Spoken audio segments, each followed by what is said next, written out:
Yun mga bossing, kakain na kahit wala pang nagagawa.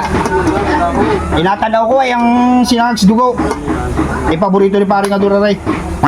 Yan. Pwede naman daw kumain kahit wala pa nagagawa. Yung may dalang gulukan eh, hindi pa nagagamit. Bakit tayo ating sinangags dugo? Oh, walang Diyo. Naglalapot-lapot na sa bawo. Sinangags sa dugo. Yun. Ano ay paborito ni paring Ador? Sasabuhan mo ng gagayaan? Oh, ilangaw, yung kanay na, ilalang o ilangaw. Oh! Eh pag hindi ka nataka, maiwang ka. Titikman na natin ngayon ang sinangags dugo. Tama-tama tayo ay hindi pa nag-almusal.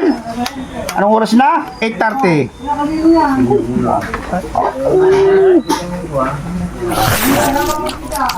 Oo! Napakasarap!